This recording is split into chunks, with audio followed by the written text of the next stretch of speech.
Hey there everyone, this is Matt for Creative Reviews.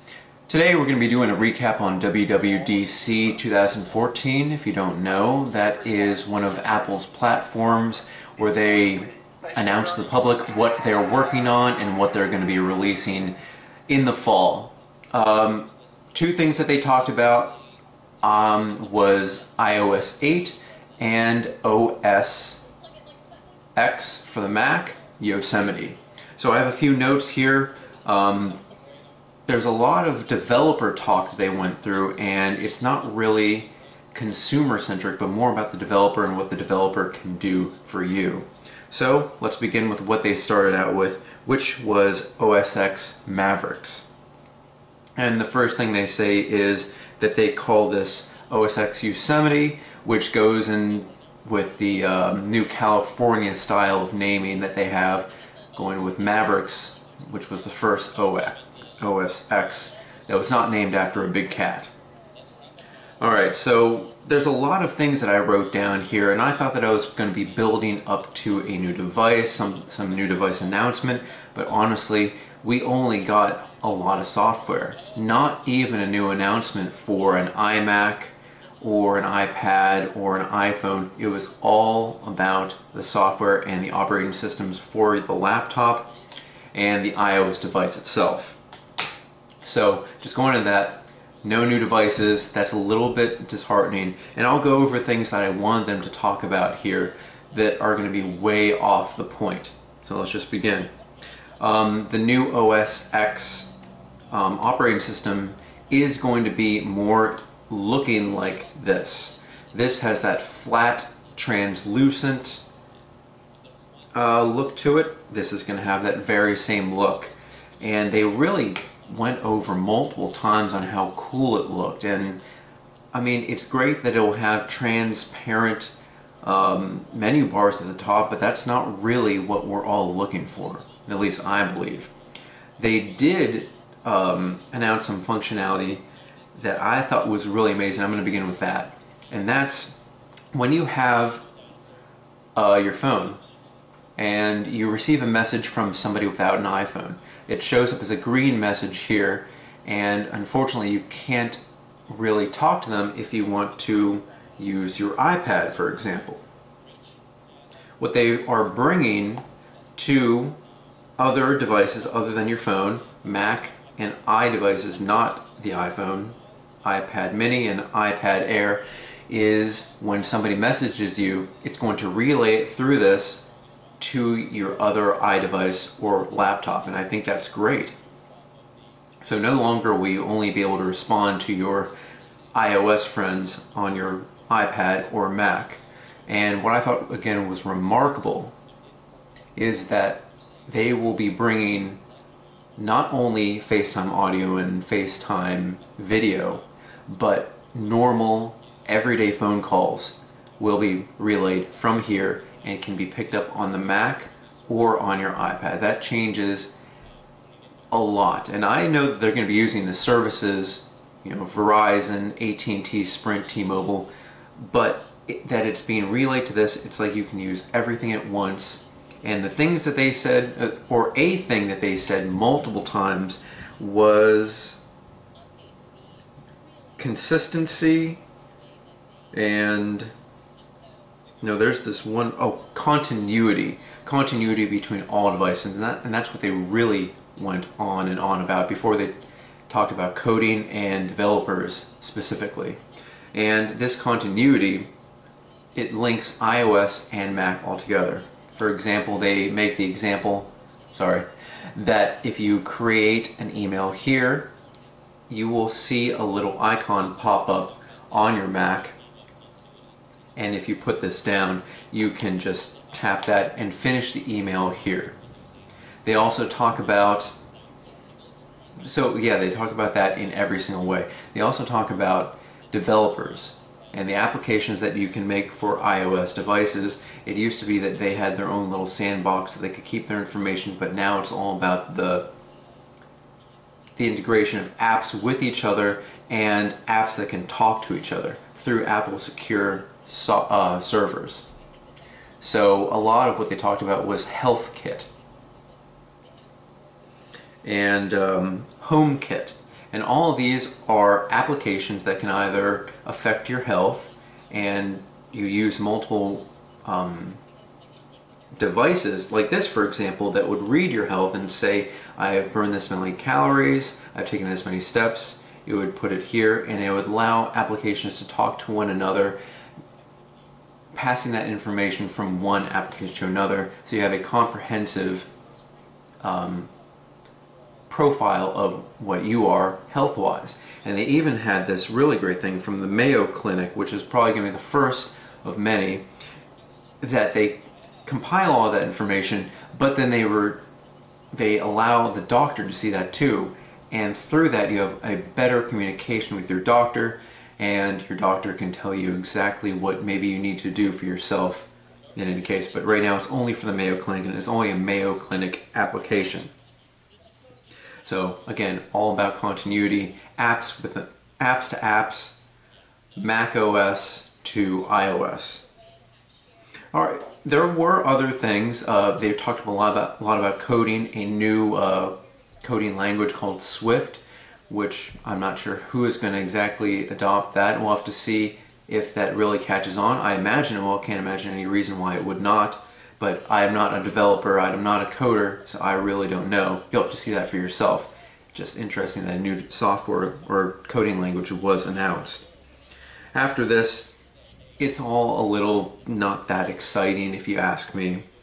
On OS X, they talk about maximizing the space for the content. Of course, they're going to do that every time that they can. Everything is going to be much flatter, and it's going to look like this, same kind of color scheme. Spotlight has been optimized, and what's going to happen is imagine this is my laptop, when you start typing on your keyboard, you're going to see a big thing here, and that's going to search the web, and that's going to search applications, that's going to search everything, and it just looks a lot tighter, and it works a lot better. On the Safari UI, the menu is going to be one bar instead of, I can see here, 3 bars. So you have more space for your content, as I said earlier. AirDrop now works between iOS and Mac and vice versa. First time ever. There is also, what I was talking to you about the continuity was called handoff. And that's when you create an email here, complete it on another device, and it's really neat. You need to see all this stuff. By the way, if you want to take a look at WWDC's keynote, you can always go to apple.com or download the WWDC app, and you can watch the 2-hour keynote on either device. They have it anywhere. It's really interesting, but like I said, no new iPhone, no new products to announce. The only reference that Apple had at all to the purchase of Beats by Dre is that they had a phone call go through the Mac relayed by the phone to Dr. Dre himself, and I thought that was cool, but I wish they had more integration between what they just did, but the sale just got completed. It's good to know that they're talking. iCloud has been called a direct competitor now to Dropbox, now that it includes everything, and I can definitely see that, because now iCloud can store your videos, your photos, your edited photos, and your work documents on here, and do that Mac to Mac, and have it talk Mac to Mac. On iOS 8, they talked about interactive notifications where you can pull down and respond. For example, if somebody texts you here, you can swipe this way and find that you can either comment directly or trash it. If somebody likes something on Facebook or writes something about you, you can either like or comment directly on the screen. You don't have to do anything more than pull down a little bit, and then you're back to the application that you were in.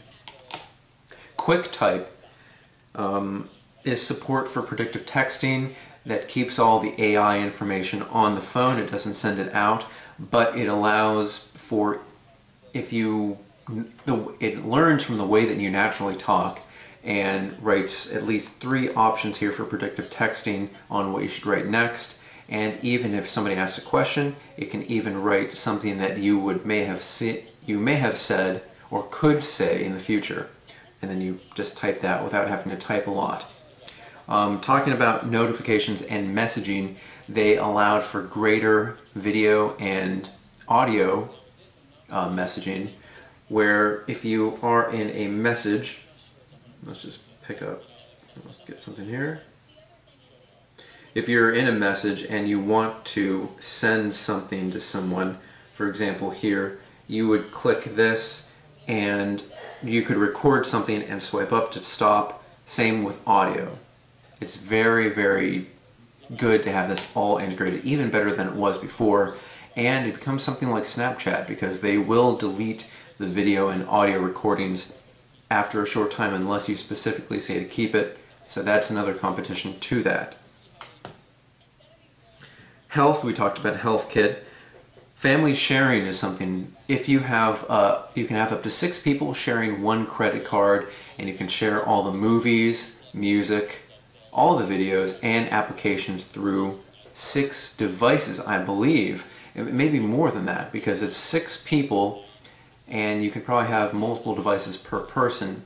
We'll see how that works, but up to 6 people per credit card can use that one credit card to purchase apps, video, music, etc. iPhoto has been greatly improved where it shares the edit that you made to other devices. It doesn't just keep the edit here, it will share that here as well. Let's see. There's also a new iCloud pricing which is greatly improved if you ask me. 99 cents a month for 20 gigabytes and $3.99 a month for 200 gigabytes, and I think that's great, and it's a big increase from what you have here. So you can store all your photos and all your applications. They're making it a lot more accessible, and it's looking like a very seamless integration between devices. After that, they talked about how Yosemite will be available in the fall just like iOS, but you can beta test it to the public all this summer. You can get all those features, and I'll be really excited to test out having my phone calls relayed through here. After that, they talked about a lot of developer talk that I don't much know about, but they talked about Touch ID API, HomeKit, Metal, which makes the gaming coding language speak a lot closer to the fact, or a lot closer to the A7 chip itself without a buffer in between. I don't know, but they say that that makes it about 10 times as good. In what way? Again, I don't know. And I wrote a note down here, iOS 8, and yeah, iOS 8 has really been about the developers and developers making things for your iDevices instead of Apple introducing anything really new. Now, we are going to have a later WWDC in this summer timeline, so expect that to be the time when you have your new products to be released, and then of course you're going to talk about that new iOS 8 integration with the device itself.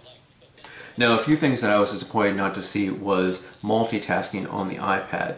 There was a lot of things that looked like you could have a split screen and pull up calendar on one side and you could have something else on the other. That did not come, and unfortunately they didn't do anything. They didn't amend the tiles at all. It's still just regular tiles. I wish, and you may have seen this too, there was a mock-up video where it showed a group of 4 tiles would just be one thing, like weather, your most recent message, what's playing, something more like an Android or Windows. Unfortunately, that did not come. My wants and wishes before this, before I heard anything, was more about the device itself, but I was happy to see that the seamless integration between all my iDevices is going to be a lot better this fall. I can't wait for that. What I wanted was the elimination of wires. That actually may have happened because you don't really have to connect things to one another at all. And I want NFC support. That again will be something to do with the device itself for mobile payments. And of course I wanted better shock proofing and water resistance on the devices. That again, something may come along. We didn't see any of that here. I even wrote here releases less likely to occur: new iPhone, Apple TV, iWatch, iBeacon, and actually this did happen, a cleaner, friendlier iCloud, and that definitely did happen here. No musical guest this time. I wrote possible musical guest Dr. Dre. That did not happen. New Macs, not at all. Yeah, it really was only iOS 8 and macOS 10.10, which is Yosemite. So, all in all, it was a very interesting WWDC. Apple's putting a lot of stock. Speaking about stock, they're doing a stock split in a day. They're putting a lot of stock in the developers themselves to develop great products or great applications for their devices to sell the devices to the public. We'll see how that works out. We'll check the news, and we'll be back here again with more information from Apple and a lot more from the technology space. Alright, this has been Matt, and we did a recap of WWDC 2014. Find us on Facebook, Twitter, Instagram, and Blogger. And don't forget to subscribe.